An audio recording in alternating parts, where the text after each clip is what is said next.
everyone and welcome back to my channel. My name's Decagon and today I'm bringing you guys my wrap up for the months of April and May.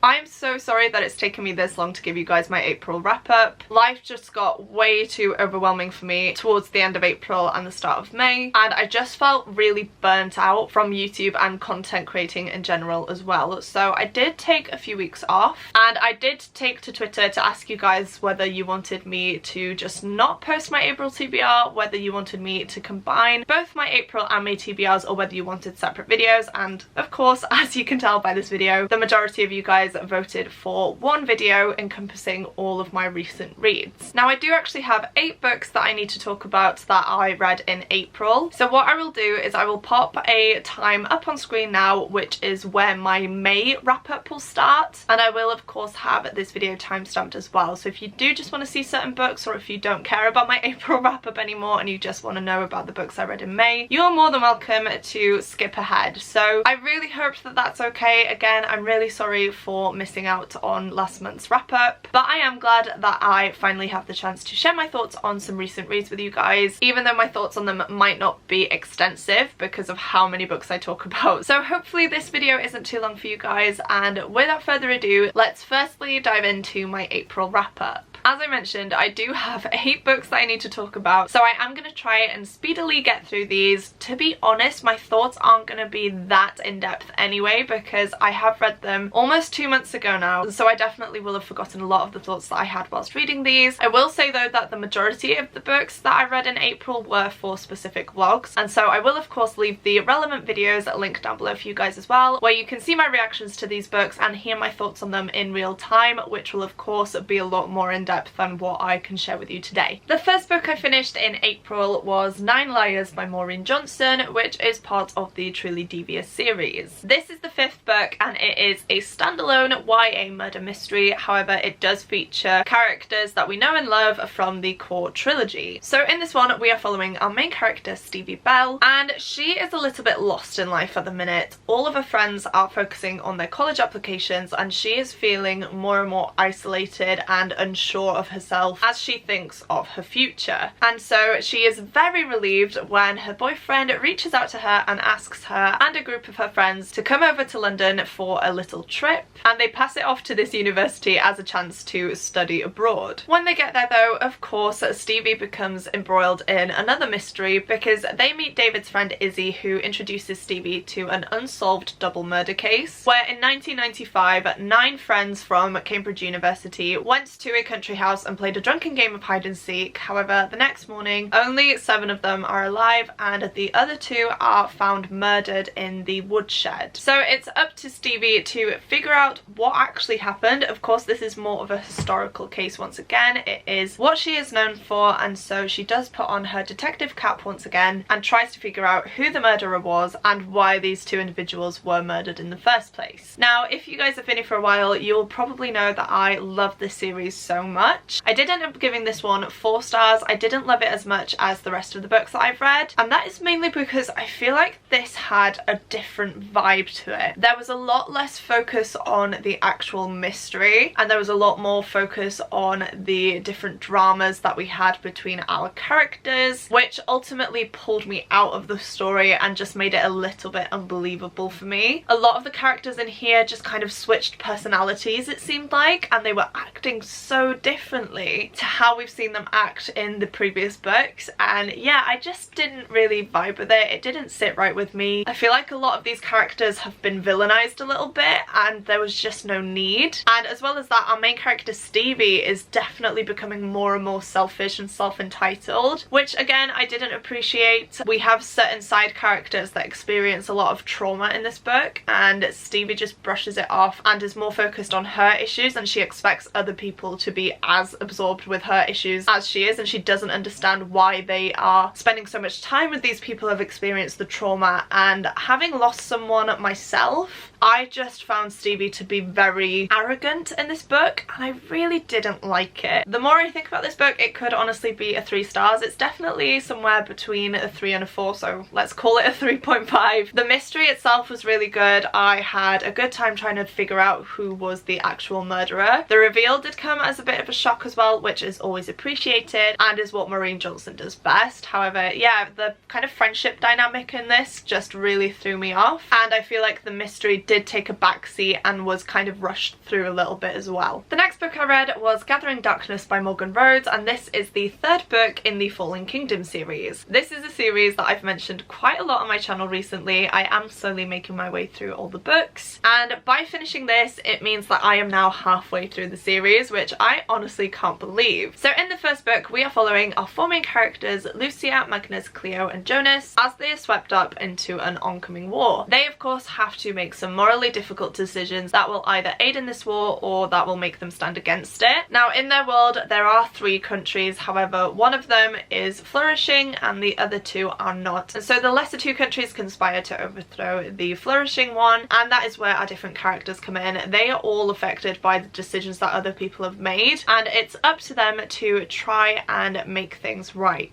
Not only do we have the political intrigue in this fantasy world, we also have a magic system. Now there are immortal beings in this world called Watchers, and they live in a separate realm. However, they can travel to the human world in the form of hawks, and they've been doing this for centuries now because there is a prophecy that a sorceress will emerge that will have the power to awaken the kindred. Now the kindred is the source of the Watchers' magic, and it needs to be restored because their magic is slowly dwindling and they are starting to lose their immortality. And so one day one of the Watchers thinks that they have found the sorceress that they need, and they will do everything that they can to make sure that this sorceress does end up helping them as well. So we do have 2 different kind of plot lines going on, but they do intertwine very nicely. I feel like if this was just a political fantasy it wouldn't have that same effect on me as it does with the magic. You guys know I love a magic system, and the one in this one is very fascinating. It is Elementia, so it involves the use of all 4 elements, which are fire, water, earth and air, and it is really interesting to see how this sorceress is dealing with her powers and the lengths that other people will go as well to try and get their hands on some magic. This is one where I can't really tell you guys my thoughts whilst reading it because it's been that long, and I'm currently reading the next book in this series that I feel like my thoughts are going to get quite muddled. So I did give this one 4 stars. It was a very good book. The ending blew me away. Like, I feel like this was the turning point now, and the rest of the books are just going to get darker and darker, and we're going to see a lot more action moving forward. Whereas the first 2 books were kind of more set up, this one just had a lot of stuff going on. A lot of key players were killed off. A lot of different things happened as well, which I just couldn't wrap my head around. And yeah, just from reading the start of the next book, it is intense, you guys. So this was a 4-star read. I can't give it the 5-star because, as I've mentioned before, the writing isn't the best. Every single character in here loves every single other character, so the romances definitely are unbelievable and pull me out of the story a bit. But other than that, I just fly through these. I absolutely love them, and I cannot wait to give you guys my thoughts on the next book. Next up, we have 2 books that I read for a specific reading vlog. So again, I will have that linked up above and down below if you do want to check that out and see my thoughts on these whilst I was actually reading them. But here we have Godkiller by Hannah Kana and Warrior of the Wild by Trisha Levenseller, which are both books about gods. Now I will start off with Godkiller. I did give this one 3.5 stars. The beginning of this book was so action-packed and engaging, and I thought I was hooked from the get-go. However, it soon slowed down and I found myself quite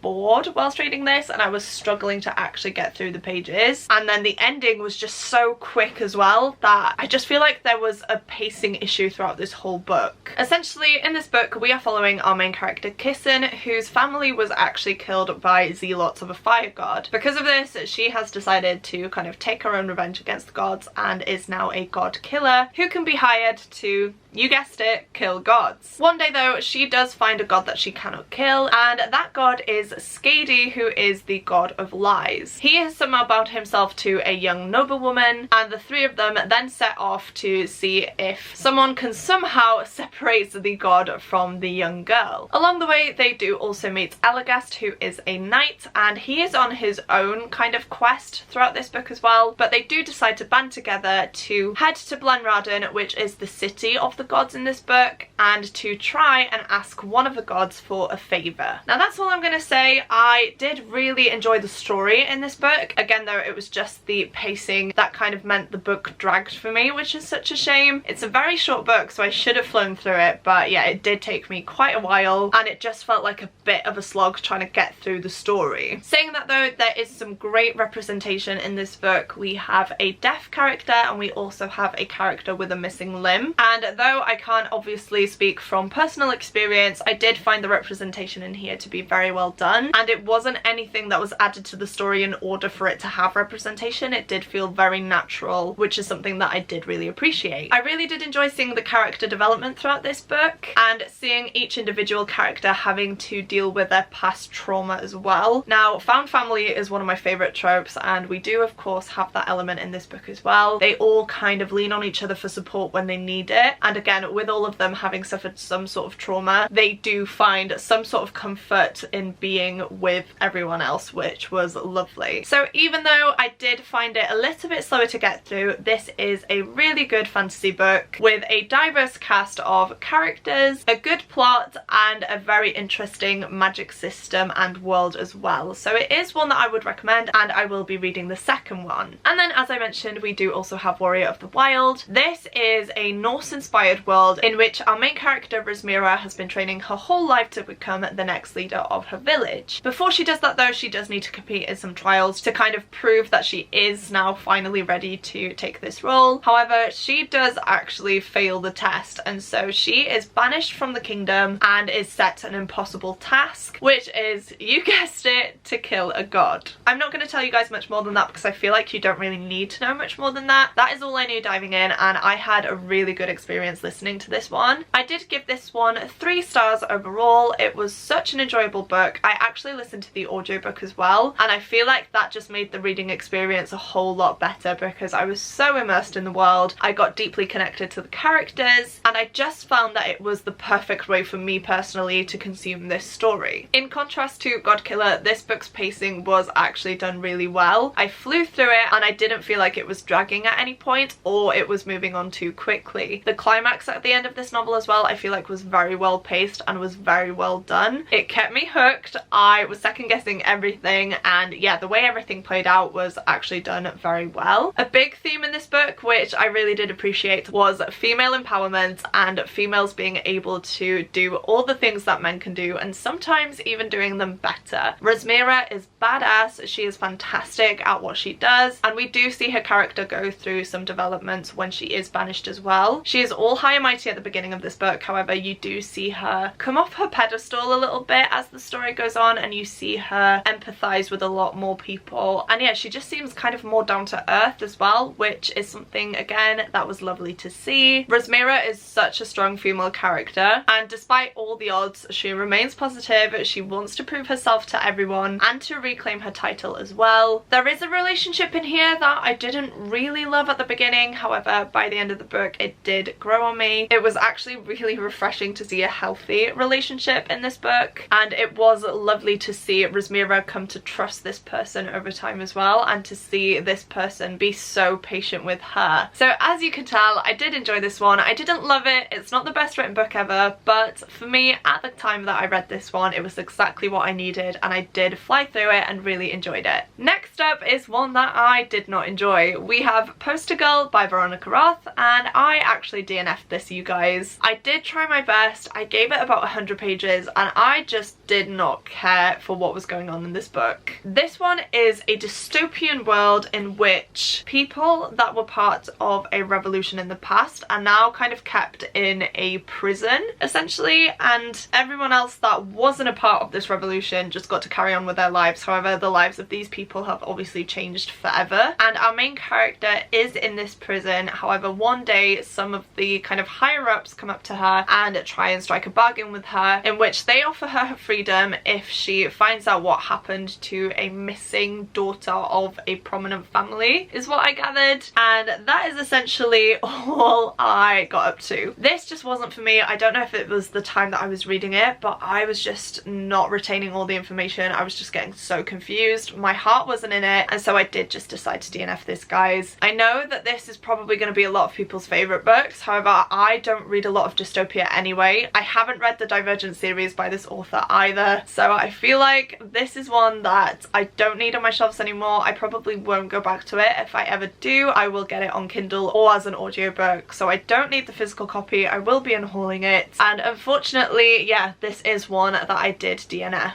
The next 4 books I'm going to talk about are all murder mystery books because I did read them for a specific reading vlog, which I don't think is up at the time that this video is going up, so that might be a bit of a spoiler. I didn't think that through. I might have to rejig. It might be up, it might not be. If it is, I will of course leave it linked down below. However, I am just going to talk about 3 first because after these 3 is when my May wrap-up starts. So starting off, we have The Maid by Nita Prose. This is another one that I did give 3 stars to. I really did enjoy my experience reading this book, you guys. It is definitely a good way to get into the murder mystery genre if you are new to it. In this one, we follow our main character Molly, who works at the Regency Grand Hotel as a maid. One day, she discovers one of their top paying guests, Mr. Black, dead in his bed, and she becomes embroiled in the hunt for the truth. Now, this is a book that reads very quickly. Again, I flew through this book and had no issue with the pacing. I felt very sorry for our main character Molly throughout this book. She is a person that people do take advantage of. She sees the world in a different way, and she does take things literally a lot of the time. And so it is really sad to see different people manipulate her. However, throughout this book, she does progress as a character. We see her get more and more confident within herself, and she does start to believe in herself a lot more as well, which is lovely to see. A big element of this book that I was personally able to relate to as well was grief. So Molly has actually lost her grandmother. It has been quite a long period of time, however she just can't really get over it. She's feeling so many different emotions, and they do kind of hold her back in some way because she wants things to be as they were in the past, and she keeps reminiscing about the past and is scared to change things in the present because they're not going to be the same as when her grandmother was alive. And I could definitely relate to that. For me, I felt very kind of jealous of people, I want to say, because when I lost my auntie, obviously nobody else was affected except for my family, and so the outside world just kept moving on, and yet something that big and tragic had happened to us that I feel like we really couldn't move on with our lives, which sounds a bit dramatic, I know, but that is definitely how I felt, and that is definitely how I still feel now, especially as we see it in this book where I think her grandmother has been dead for about a year, and people just expect Molly now to just kind of deal with it and get on with it. However, her grandmother was such an integral part of her life that even though a year has passed, the fact that she's not there anymore is very obvious to Molly and is something that she thinks about daily. So I definitely feel like from my personal experience that I could connect to Molly in that aspect. I feel like it was so well done. I feel like her feelings were definitely put across in such a way that made me as a reader who has gone through this grieving process feel like someone at least understands. So in that aspect, I feel like this book was a really good one for me. I definitely needed it, and yeah, I could just relate to the main character in a lot of ways regarding my grief. In terms of the murder mystery, it was definitely on the simpler side. I kind of guessed what was going on pretty early on, which is why I said that this would be perfect if you're just beginning to read murder mysteries. I, of course, am tackling a lot of Agatha Christie books at the minute that are quite complex mysteries, and so picking this one up, as I mentioned, I was able to deduce things quite quickly, which is fine. There were clues left along the way, and it's just knowing where to look for them, to be honest with you guys. And so even though I did solve it, I did really enjoy the mystery. I felt like it was very well done, but the only thing is that it did wrap up kind of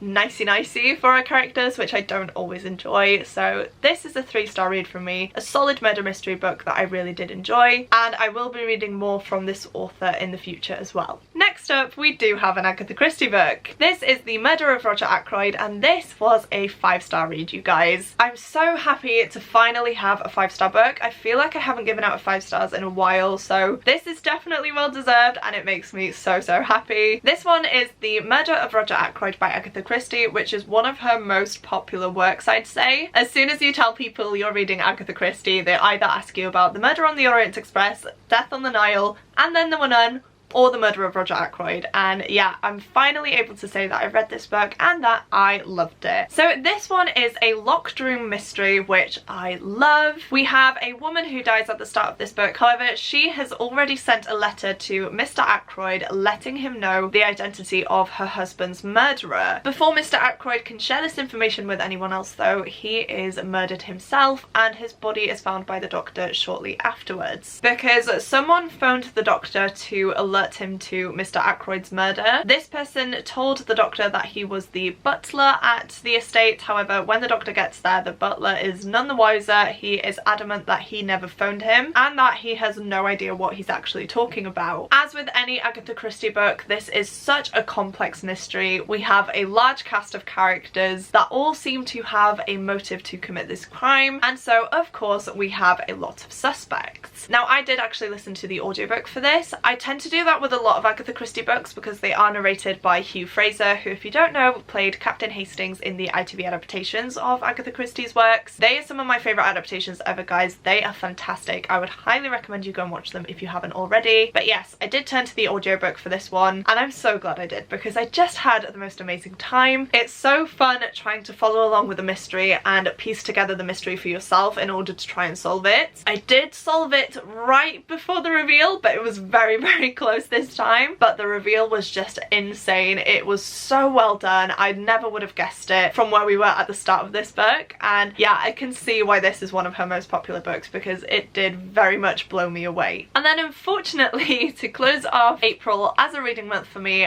I read a book which I gave 2 stars to. The book in question is The Appeal by Janice Hallett, and I know that a lot of you are going to be screaming at me right now. This is such a popular book and I'm actually devastated that I didn't enjoy this one. However, it was so boring, you guys. We were over 200 pages in and nothing had really happened. No murder had occurred. Nothing was really playing out to suggest that there was a lead up to a murder, and I just felt like it was such a drag to get through. So the main thing that had me interested in this book is the fact that it is told in mixed media. So for example, we have some email transcripts there. We have a post-it note that is stuck on there as well, and we do have different text messages and things like that, which should have been fantastic and should have moved the story along a lot quicker. However, there were so many characters in this one where, as opposed to a Christie book such as The Murder of Roger Ackroyd, this one just seemed to have one too many. They were all getting quite jumbled because they didn't really have any sort of personality, and so it was very hard to keep track of who was who and what they were actually doing and what their part in this mystery was. So essentially in this one we are set in a small town where 2 detectives come in to solve a crime where a person has already been committed for a murder. However, these detectives think that the suspect is innocent. So what they do is they go back through all the email transcripts and text messages between all of our different characters to try and piece together what actually happened that night and who killed our victim. That sounds like an amazing book. I was so excited to pick this one up. However, 100 pages in,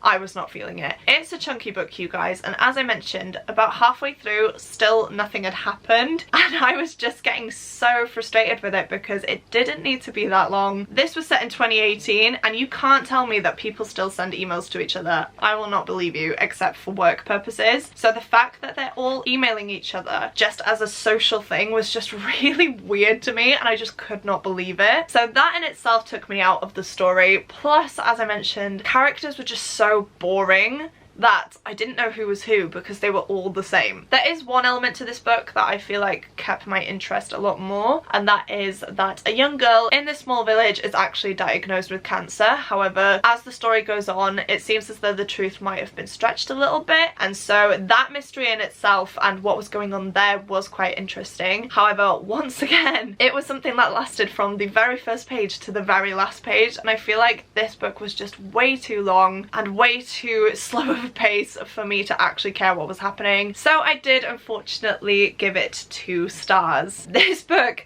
put me in a 6-week reading slump, you guys. I was meant to read the last 2 books that I showed you plus another book for a murder mystery reading vlog that I was filming over the last half term. It is now the next half term and I've only just read the last murder mystery book that I need to show you because this book just really did make me not want to read. I will be glad to see it go. It will probably go to a good home if I give it to Tom's mum or my mum. They might love it. I know a lot of people have loved it, but for me personally, I just could not deal with it and I really don't see how it has as much hype as it does. Right, so moving on into May, you will be happy to know that I do only have 2 books to talk to you about. May, as I mentioned, was definitely a slower reading month for me. I was feeling really slumpy and because of that, I only managed to listen to 1 audiobook and read 1 book physically. But I'm going to start off with the last murder mystery in this wrap up, which is the Decagon House Murders by Yukito Ayatsuji. This is inspired by And Then There Were None by Agatha Christie, which, if you don't know, takes place on an isolated island and the characters that are there start getting killed off one by one. This is pretty much what happens here. We have a group of people who are part of a detective society at their university. It's kind of like a murder mystery club, I suppose, and they decide to go to an island that was a scene of the death the previous year. They go there for a week-long holiday and they are completely isolated from everyone else. A boat dropped them off and the same boat is coming to pick them up in a week's time. They all think that this is going to be a fun experience. However, when members of their group start dying, they realise that they will need all of their murder mystery expertise to help them stay alive and get off this island. This is another one that I did give 4 stars to. Overall, it was a really good mystery. I had such an amazing time, again, trying to piece together the different events and what was actually happening in order to try and deduct who the killer was. I actually didn't manage it for this book. It was way too complex for me and I definitely couldn't have told you who the murderer was. So the fact that that took me by surprise was definitely something that I appreciated. The pacing of this book is also really good. We actually have 2 different timelines. They are both happening at the same time, however we are following our characters on the island and then we're also following a group of men as well on the mainland who each received a letter from a supposedly dead man. So they are working together to try and kind of solve the mystery of who sent those letters, and of course that ultimately does tie into what is happening on the island with this group of students as well. I don't know what was missing for me for it not to be a 5-star. It didn't give me the 5-star feeling. It was definitely a slower read and I feel like I had to concentrate a lot more, but again that might just be the fact that it's a complex murder mystery and that I'm a little bit too stupid to understand what was going on. I'm not too sure, but the setting was fantastic. The cast of characters was big, but it wasn't big enough to be very confusing. They all had distinctive voices and you could see as the threat grew, the characters would start acting a bit more irrationally, which is how you obviously would be acting if you were in this situation. So that was definitely believable. The way it all wrapped up as well was quite satisfying. I would have liked to have had a little bit more